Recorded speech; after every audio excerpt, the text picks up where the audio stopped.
Ibihe byiza kuri mwebwe inshuti zacu z'akadasohoka, twongeye kubashimira umuhate mutwereka mu kudukurikira no kudukunda. Natwe turabakunda, Imana ibaha umugisha. Tugarutse mu makuru yacu ari kuvugwa hirya no hino mu bice bitandukanye ku isi. Mutwemerere mubane natwe 5 kuri 5 tubagezaho amakuru yose ido nido tubazaniye. Kora subscribe hanyuma ukoreshe ya urayikinge, utwandike muri comment. Imana iguha umugisha. Nawe wabikoze tugusabiye umugisha, nukuri kubana natwe ni by'ingenzi. Imana iguha umugisha. Amakuru tugiye kuganiraho uyu munsi aravuga ko mu gace ka Nyangezi na za Uvira, aho hose ibintu bikomeje gusubira irudubi. Red Tabara ndetse na mama 23 ndetse n'izi ngabo z'abanyamurenge bakomeje kwatsa umuriro mu buryo bukomeye ku ngabo za FARDC ndetse n'ingabo za Wazalendo. Baravuga ko mu gace ka Nyangezi cyangwa se muri Uvira ngo izi ngabo za mama 23 ziri kumaruka mu misozi zijya gushaka ibyo kurya, ngo zigacakirana n'ingabo za Wazalendo mu buryo bukomeye budasanzwe. Umuriro watse rwose, ndakubwiza ukuri. Naho mu gace ka Nyangezi ahazwi muri kano gace ka Nyangezi hari kuvugwa intambara nayo iri kubica bigacika. Ahantu hari ibirindiro ngo bikomeye bya mama 23 ndetse n'ingabo za FARDC na Wazalendo. Aba rero ngo bari kongera gucakirana mu buryo bukomeye. Mu gace ka Kaziba naho ni hafi muri Nyangezi. Ahangaha naho ngo hari imirwano iri kubica bigacika. Iyi mirwano ikaba yatangiye isaha ya saa 12 za mu gitondo. Bikavugwa ko ngo intambara iri kubica bigacika rwose ahangaha mu buryo bukomeye cyane.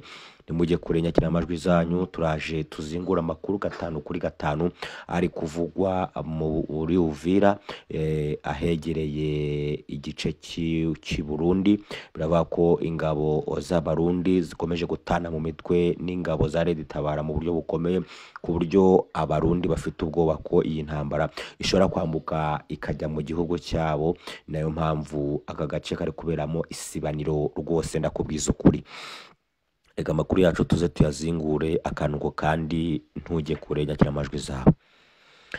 Reka tugushimire wowe wabanye natwe iminsi yose itambutse kugera kuri uyu munsi. Nukuri Imana iguha umugisha, watweretse urukundo rudasanzwe.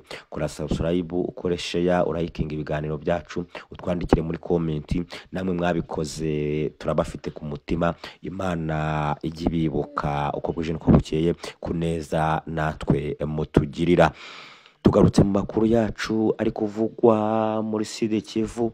Ahangaha imirwano ikomeje kubica abigacika mu gace ka Uvira. Ahangaha ni Uvira ndetse biravugwa ko intambara iri kubica bigacika nyuma yuko ingabo za mama 23 zicakirane n'ingabo za Wazalendo. Bikavugwa ko intambara rwose yafashe indi ntera. Abantu bararebera hafi bakavuga ko nubwo ibiganiro biri gukorwa hirya no hino, ariko babona ko intambara nta kizayihagarika uko byagenda kose. Kavuga ko bamwe mu basirikare bakomeye bari gutangaza ko impapuro ntacyo zivuze, ko ahubwo bagomba kurwana kugeza ku iherezo. Ariko abarebera hafi kandi nabo iby'intambara baravuga ko byanga byakunda iby'abahanuzi bagiye bahanura biri kugenda abisohora. Ni nyuma yuko babonye intambara iri kubera mu gace ka Uvira uburyo iri gufata indi ntera, aho kugira ngo ibintu bijye mu buryo, ahubwo biri kurushaho gutumbagira abifata indi ntera mu buryo bukomeye cyane.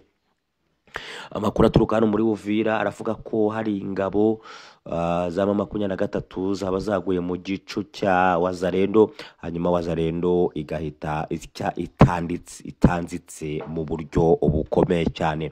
Ariko kandi ku munsi wo kuwa kabiri nabwo haravuga ko abasirikare ba FARDC bagera kuri 3 nabo baguye mu mutego wa mama 23, nayo igahita ibagirira bwangu mu buryo bukomeye. Harimo n'umusirikare umwe ukomeye mu buryo buhambaye.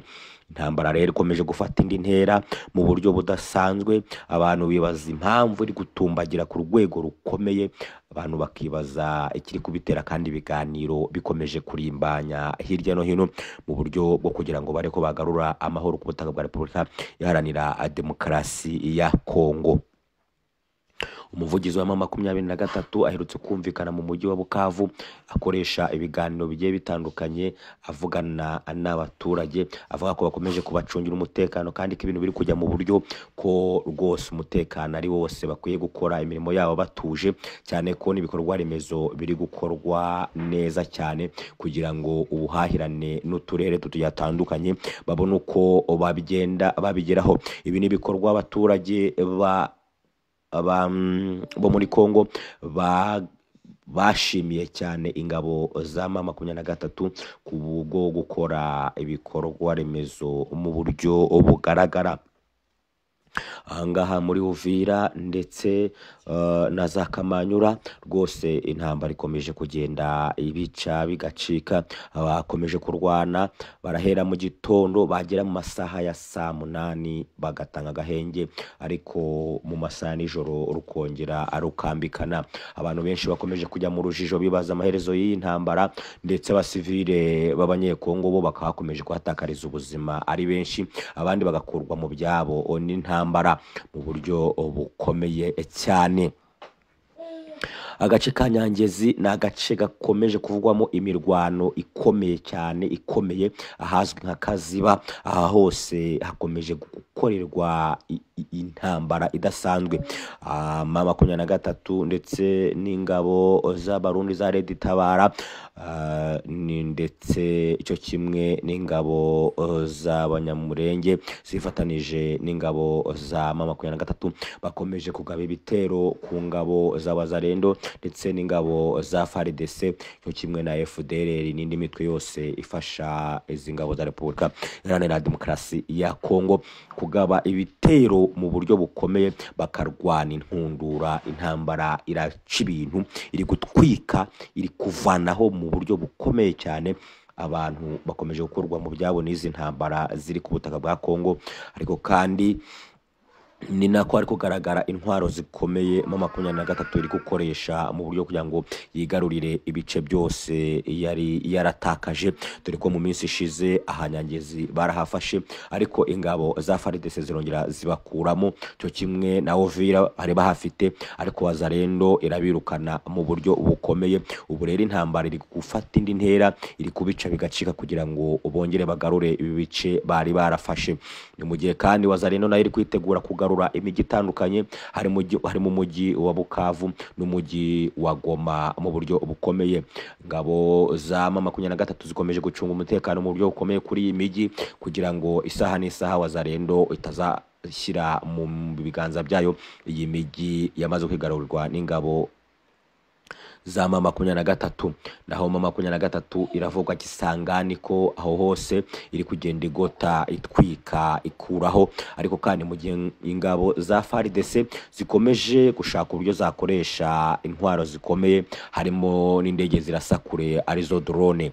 Abari ku rugamba hirya no hino ku mirwano baravuga ko ingabo za FARDC ziri gutegura izi ndege kugira ngo babone uko bazikoresha abikiza umwanzi, ariko kandi abantu bakomeje gutegereza ibizava mu biganiro, niba ari cyo bizatanga, niba ari cyo bizafasha, ariko amaso akomeje guhera mu kirere.